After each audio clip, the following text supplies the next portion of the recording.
amazing students. This is Mrs. A, and I love math. Now, I'm excited that by the marvels of modern technology, even though I can't be with you tomorrow in class, you will still get to have your lesson. I have gotten a little bug, and I need to stay home to protect all of you from what I've got.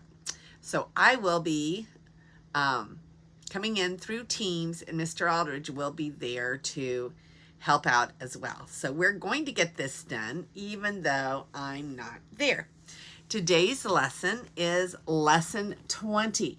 Now remember, lesson 20 is the last lesson that will appear on the next test. So as you go through and you do lesson 20, we will still have a lesson on Monday because your test is Wednesday. But you will start a new little spot in your notebook for the notes that go with the next test. So here we go. We're talking about triangles, and that triangles are polygons with 3 sides. Now remember, we talked about the definition of a polygon. A polygon is a flat figure, and we call that a plane figure. Not plain like not fancy, but plain like lying in a plane, flat. And then we also have to have a polygon be closed and simple. Okay, simple simply means that it's not going to cross over itself at any point. Okay, so a simple, closed, plain figure with straight sides. We cannot have a curved side on a polygon. All the sides must be straight. Okay, so now as we're talking about these triangles, we're going to be classifying triangles by the side length and the angle measure. Okay, so here we've talked about acute, right, obtuse.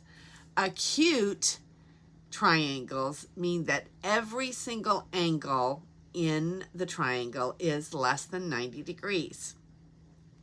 Right means that the triangle has one 90-degree angle. Okay. Obtuse means the triangle has one angle that is greater than 90 degrees. Okay. And when we're talking about the side lengths and the angle measures, we're looking at 3 special types of triangles that you need to recognize. The first one is equilateral. An equilateral, lat meaning side, equilateral simply means that 1, 2, 3 sides have that little hack mark in there, that little mark right there. If the hack mark is the same in each side, it means that the measure of the sides is the same. Now, remember we talked about triangles. We'll talk about it more as we go on. Triangles have 180 degrees in every single triangle.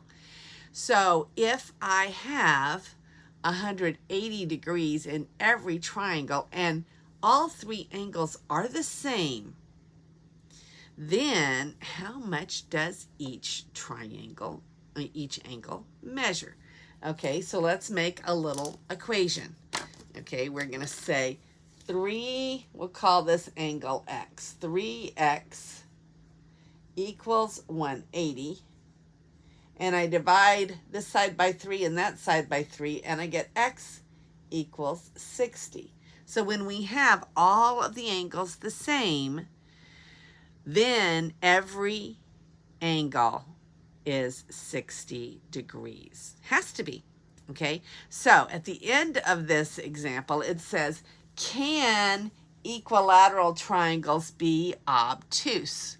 Well, if we just showed that every angle must be 60 and 60 is less than 90, then by definition of obtuse, it cannot be obtuse, can it?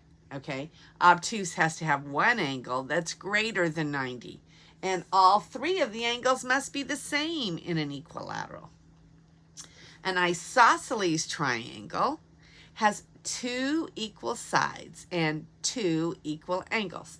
Now, the equal angles are always opposite the equal side. So here's an equal side, there's the angle. Here's an equal side, there's the angle.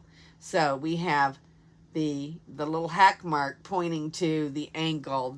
Those angles must be the same, okay? And lastly, scalene.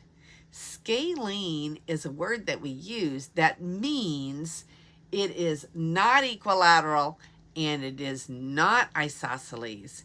Scalene means that every side is different. So we need 3 different hack marks. And that means that we have 3 different angles as well. Okay, so here we're starting to work our examples.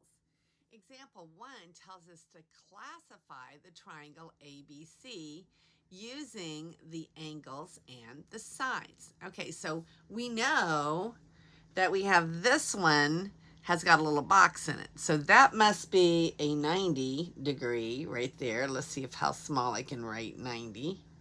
This one already has a 60 in it. Okay, so 90 plus 60 plus something equals 180. So 90 plus 60 plus something equals 180. Okay, so that's what we're going to use because we know the sum of all of the angles of a triangle equals 180. So now 90 plus 60 is 150. So we have 150 plus something equals 180. Well, 180 take away 150 is 30. So this other angle here is 30. Okay, now are any of the angles the same? 30, 60, 90. None of the angles are the same. That means necessarily that none of the sides are the same. This is a scalene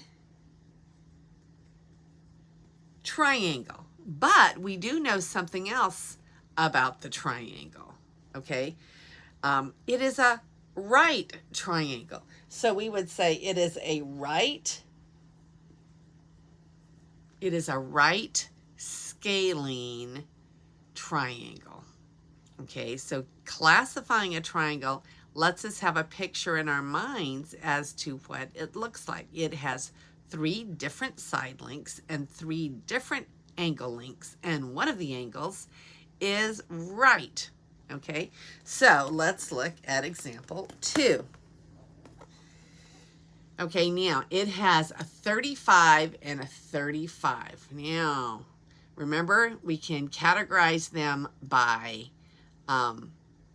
whether they are isosceles, equilateral, or scalene, but we can also categorize them by whether they are obtuse, acute, or right.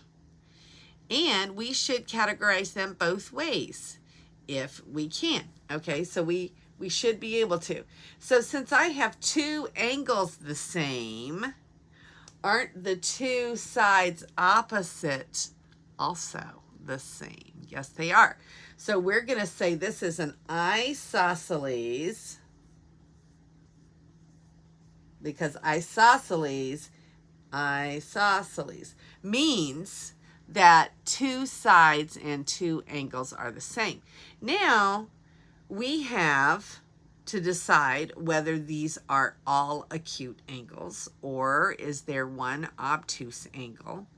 And there's no right angle, okay, because 35 plus 35 is 70 and 70 plus 90 is 120, not, no, 70 plus 90 is 160. Miss A is being affected by this little virus bug here. I can't think.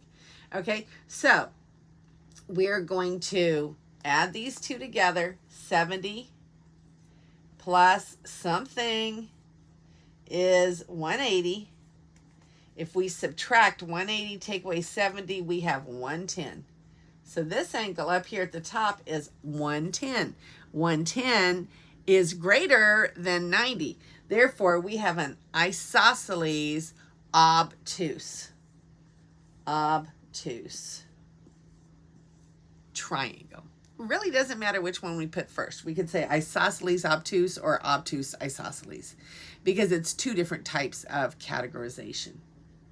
Isn't that cool? All right, so now we can find the area of a triangle. Now what I've done is I've taken this triangle here and I have enclosed it with a rectangle. We're going to find the area of a triangle by thinking about the rectangle that encloses it. We know that rectangle area is pretty easy to figure out. Rectangle area is length times width. Okay, so if I know this whole side of the triangle, don't I know the length of the rectangle? And if I know this height of the triangle, don't I know the height of the rectangle? And the area of a rectangle is length times width. Pretty easy. Now, we're going to look at the relationship between the triangle and the rectangle that is exactly enclosing it. Okay, now notice that I have inside this bigger rectangle, I have a smaller rectangle. And doesn't this line that is a side of my triangle, doesn't it split that rectangle in half? It's going between, that's a diagonal, that's a diagonal. Isn't this side half of the whole? And isn't this side half of the whole? Guess what? It works the other way too. This smaller rectangle that is part of this big rectangle, this line right here goes diagonally and exactly cuts this line in half. Okay, so when we're looking at the area of this rectangle, this triangle, which is W plus X put together, isn't that half of the area of the big rectangle? It is.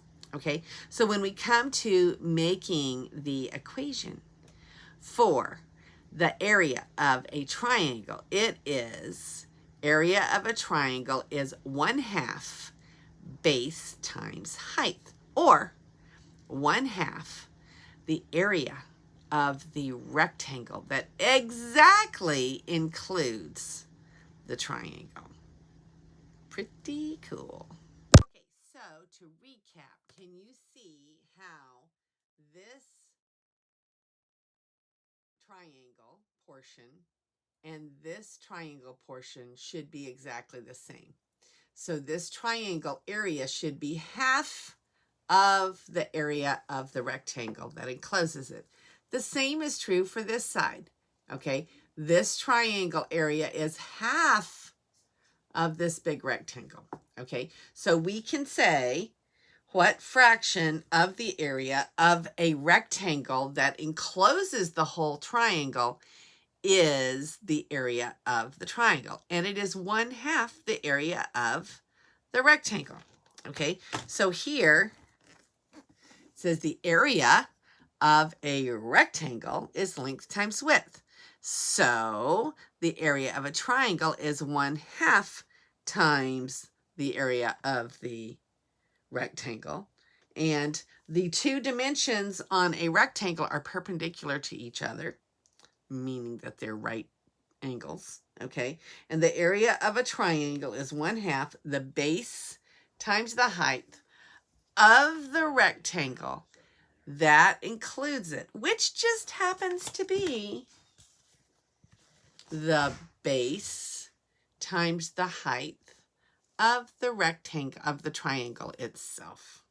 Okay, so here is our formula. The area of a triangle is 1/2 the base times the height. Area equals 1/2 base times height. So let's figure out some areas of triangles. Okay, so this is example 3A.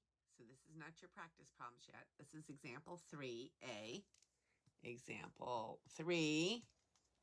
Okay, now first of all, let's talk about classifying this triangle, and then we will talk about finding the area of the triangle.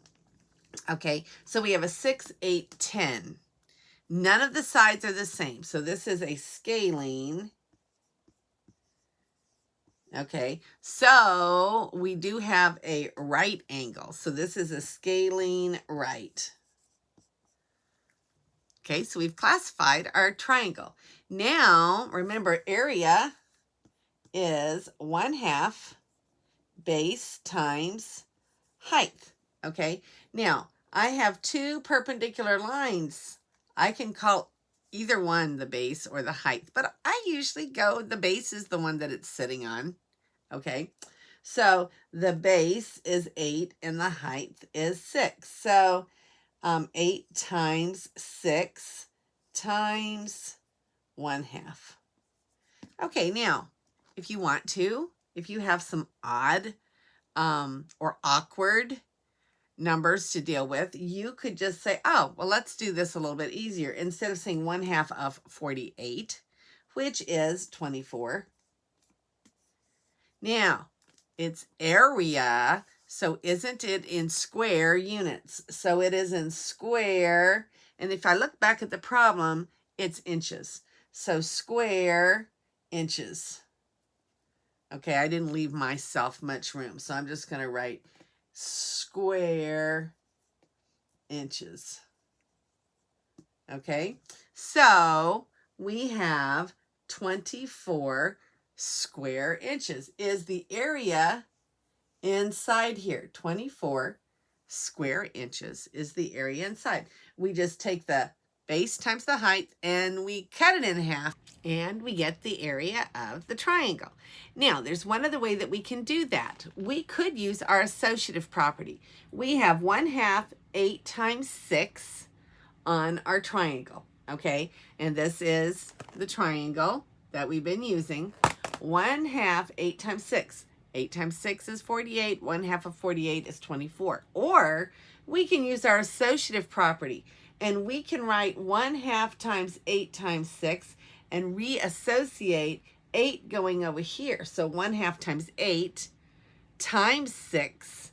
1/2 of 8 is 4. 4 times 6 is still 24 square meters. So any way we work it out, we should get the same answer. Okay, so now we're going to work on B.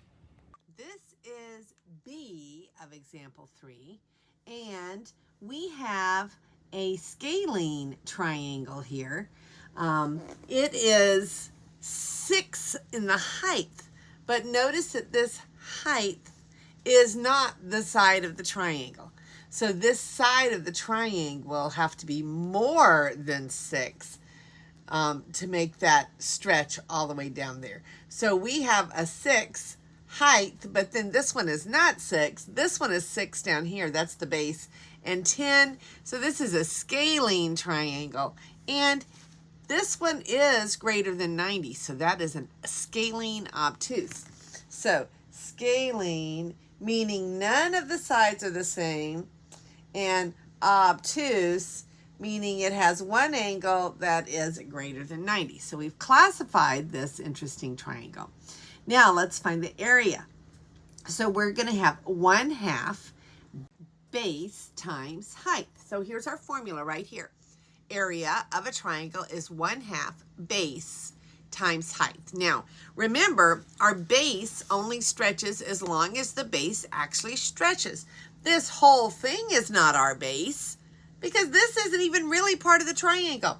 This right here is our base, and it is 6. our height is also given to us as 6. So we have in our formula 1/2 base times height. Hold on, my marker won't even open up for me. Okay, 1/2 base is 6, height is 6. 1/2 of 36 is 18. So 18 square centimeters. Okay, now could we again use our associative property? And we could say, oh, well, we have 1/2 times 6 times 6. Instead of multiplying 6 times 6 together, what do we do? 1/2 times 6, which is 3, and 3 times the other 6 is 18 square centimeters. So there is the very easy work for that one. There wasn't much to B of example 3. Okay, now this one, C, in example 3 is a very good one because it tells us what to do when we have things a little bit awkward. Notice that this triangle is not flat down on any one of its sides. So we can make this the base since we have this straight right angle. Okay, we have it going straight down, dropping from, so if we turn this thing around this way, then we have the height and 8 meters. I think it's centimeters, 8 centimeters. I can't write upside down.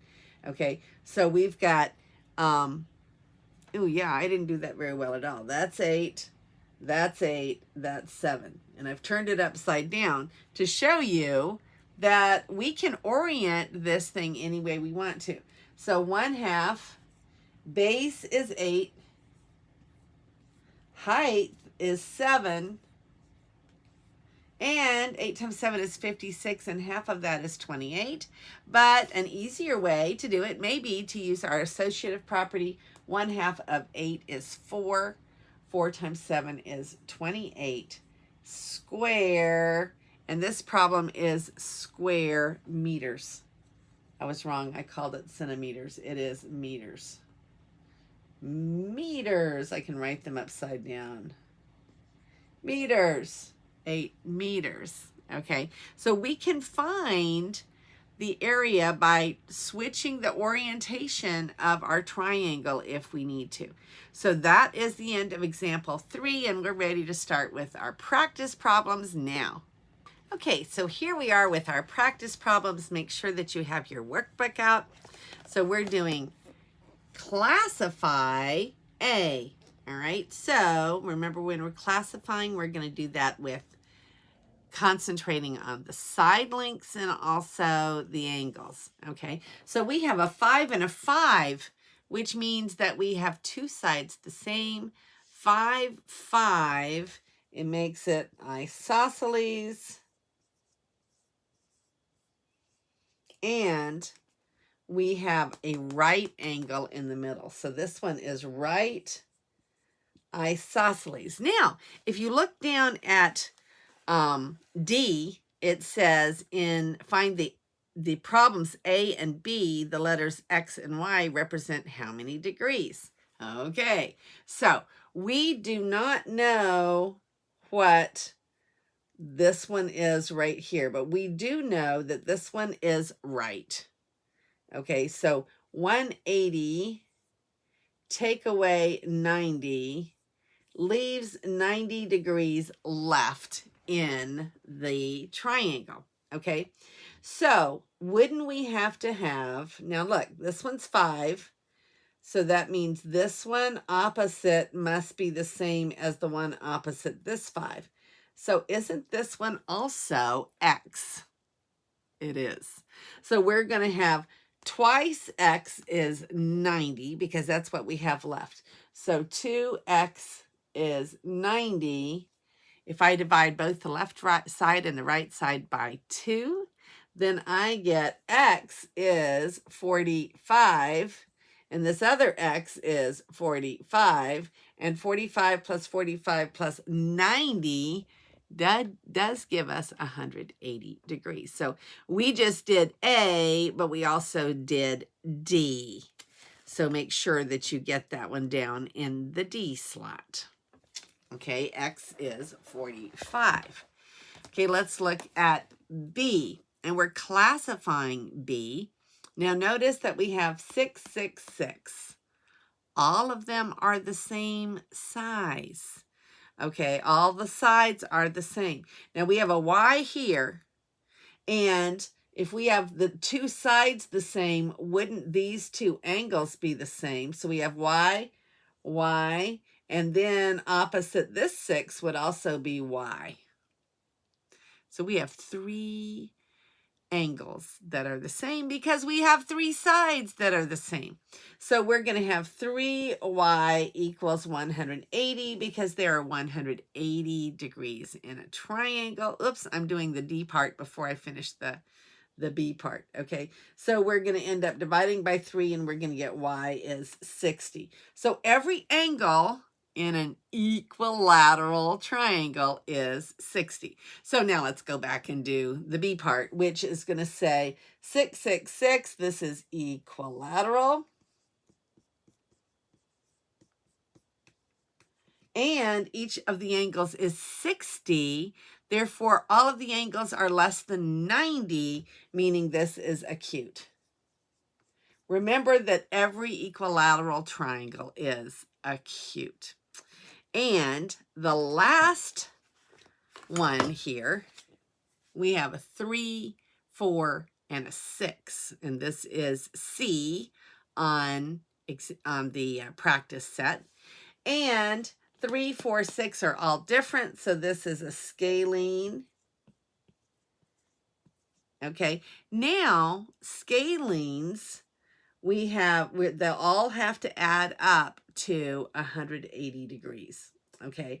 And doesn't this one right here look to be the biggest angle? And doesn't it look to be greater than 90 degrees? So this is an obtuse scalene. Okay.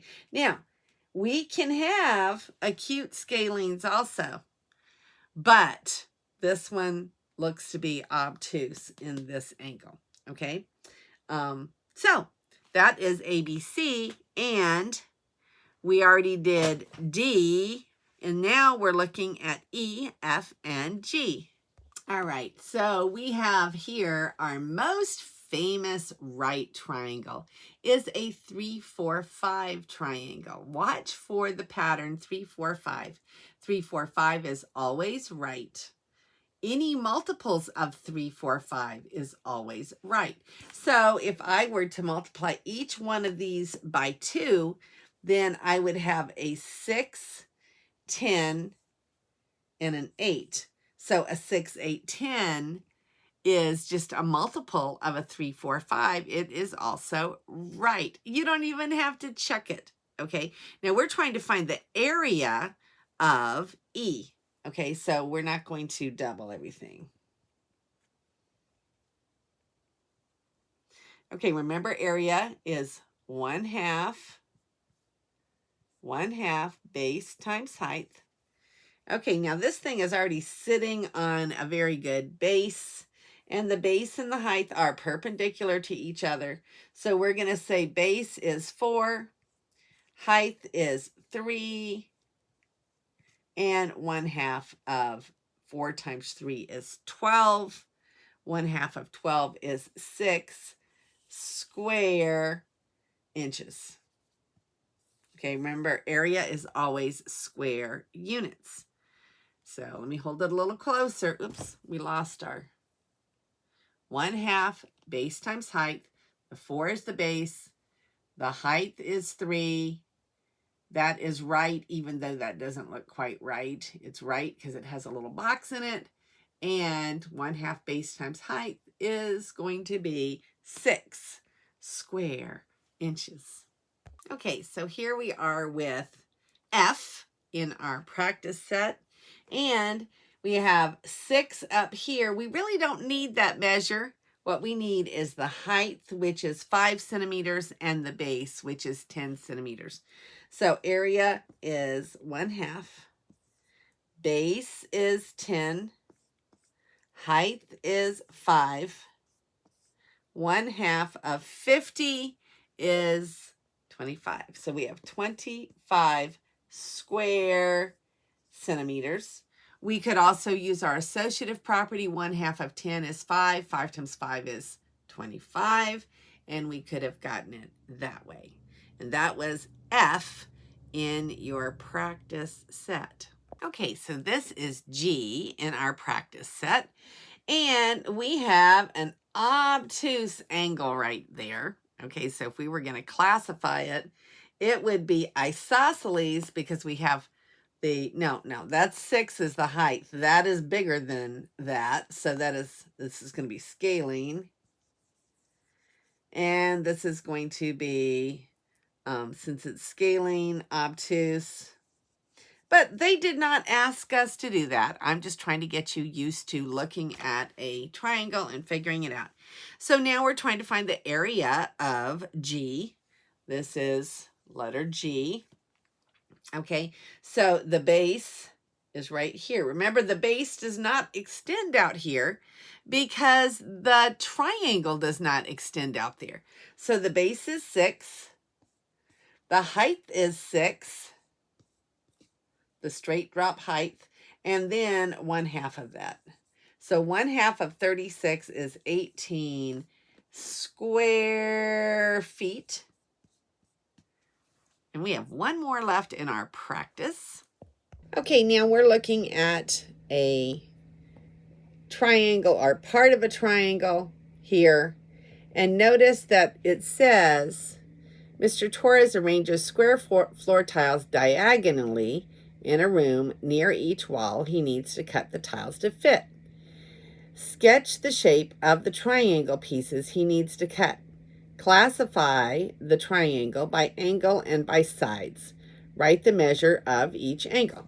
Now, if we look at this thing, won't we need, now I'm not going to draw in my book. Somebody has already drawn in my book. But won't we need 1/2 of a triangle there, 1/2 of a triangle there, 1/2 of a triangle there, 1/2 of a triangle, 1/2 of a triangle. Okay, so those are going to be the ones that he needs to fill out.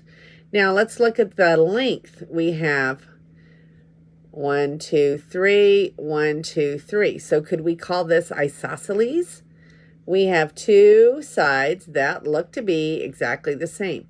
Now, when we're going to have to put an angle here, a triangle here, and a triangle here, and then we would have 1, 2, 3, 4, 5. So this one's definitely longer than the other two. Okay, now it says near each wall he needs to cut the tiles to fit. Sketch the shape of the triangles. Now you can do this on your paper. Please don't do this on your book. Classify the triangle by angle and by sides. Now this is a right angle because it is going to come and snuggle up here in the side of the room, which is right.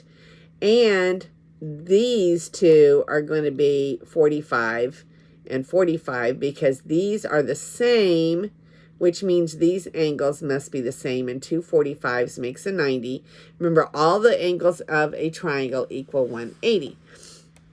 So it says, sketch the shape of the triangle pieces, classify the triangle by angle and by sides. So this is isosceles and right. This is write the measure of each angle. This one will be right, so this one is 90. This one will be 45, and this one will be 45, because 90 plus 45 plus 45 equals 180. Since this is the same side as this one, these two angles must also be the same. So let's go down here and look at number 1. Okay, it says the tram driver collected $50.40 from the 45 passengers. On average, how much did the driver collect per passenger? Okay, so let's write this on our board. Okay, so this is number 1 in our written practice. We have 45 people, and the tram driver is collecting altogether in 45 people $50.40. So look at 45, 50 something. It's going to be a little over $1 if we just estimate. A little over $1 per person. But let's do our division. So we have 50.40, and that is in dollars, divided by 45. 45 goes into 50 one time. 1 times 45 is 45. 50 take away 45 is 5, and then we bring down the 4. 45 goes into 54 one time. 1 times 45. 54 take away 45 is 9. And we bring down the 0. 45 into 90 is 2. We put our decimal right there. We put our dollar sign. $1.12. $1.12 per customer on the tram. And it was a little bit over $1. He's charging 12 extra cents, $1.12. Oh, we're getting so close. This is number 2 in your written practice. Okay, so it says Mary could carry 12 liters, while Martha could carry 19 liters. How many liters could they carry together? So if you're looking for together, aren't you just going to add 12 liters and 19 liters together? And 12 and 19, 2 plus 9 is 11. We carry the 1. And 31 liters is what they can carry all together. And that was almost too easy to have in here, wasn't it? Okay, when we're finding the together number, we're going to add. Number 3 says, practicing quick shots, Roberto made 3 baskets in 10 seconds. At this rate, how many baskets could he make in 1 minute? So we know that the rate is 3 baskets in 10 seconds. Now, 10 seconds, how many seconds in a minute? We're trying to get minute on here. So we're going to multiply this ratio. 10 seconds, 60 seconds is a minute. So don't we want to multiply by 6 over 6? And we would have 18 baskets in 60 seconds. 6 times 10 is 60 seconds. Or 18 baskets per minute. Now, the other way to do that is to use our conversion factor. So let's start and do that one again a little bit better using the conversion factor. So we're going to say 3 baskets per 10 seconds. Okay, now I want to get minutes down here. I know that I have 60 seconds is 1 minute. And I know 1 minute is 60 seconds. I want to go to 1 minute down here. So which of these two? Both of them are correct, but remember our conversion factors are used to get what we want. We want minutes on the bottom, so wouldn't we use this one right here? We would. So we would multiply by 60 seconds over 1 minute. Seconds cancel seconds, and we would have 10 into 60 is 6, and 36 times 3 baskets. That's not a 6. That's 3 baskets. 3 baskets times 6 is 18 baskets per minute. And that's using conversion factors, which is what you really should be doing on your test. Number 4 says, Conrad brought home 3 gallons of milk. How many quarts is that? Okay, so Conrad brought 3 gallons of milk. How many quarts is that? So we have this conversion factor, and we can say, all right, 3 gallons, but I want to go to quarts. How many quarts? Okay, so I can either write this 4 quarts over 1 gallon or 1 gallon over 4 quarts. I want quarts on top because I want quarts to come out of the problem. So if quarts is going to be on the top, then I'm going to take quarts and put them on the top in my conversion factor. So I'm going to multiply 4 quarts is 1 gallon. Now, gallons cancels gallons. 3 is upstairs. 3 times 4 quarts is 12 quarts. And we only have a couple problems left. Yay! Number 5 says we're to find the prime factors of 60 and put the answer in exponents. So we're going to start with 60. I'm going to divide by 2, and I'm going to get 30. Divide by 3, which is also prime, and get 10. Divide by 2 and 5. So a 60 has 2 2's, so we'll say 2 squared times 3 times 5. And that is exactly correct. 2 squared times 3 times 5. Remember, when we're writing our prime factors, we always go lowest to highest.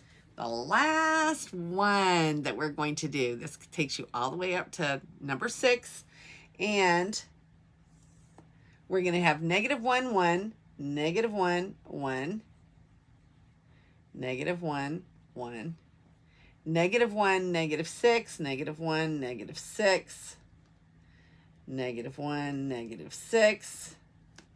Okay, and then 5, 1, 1, 2, 3, 4, 5, 1, 5, 1, and 5, -6. 5, -6. Okay, now when you're doing this, we're going to go ahead and draw the rectangle like they told us to. And we're to find the perimeter. Well, when we look at 5, 1 and 5, -6, we look at the sides that are not alike. And 1, take away a -6, leaves us with 7 on this side. Hopefully there's a 7 on this side too.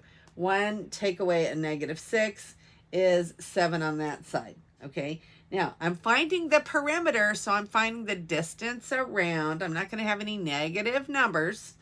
Okay, and here we've got 5, 1 and -1, and that's going to be 5 take away -1 is 6 on this side, and hopefully 6 on this side, right? We're going to have 5 and -1 added.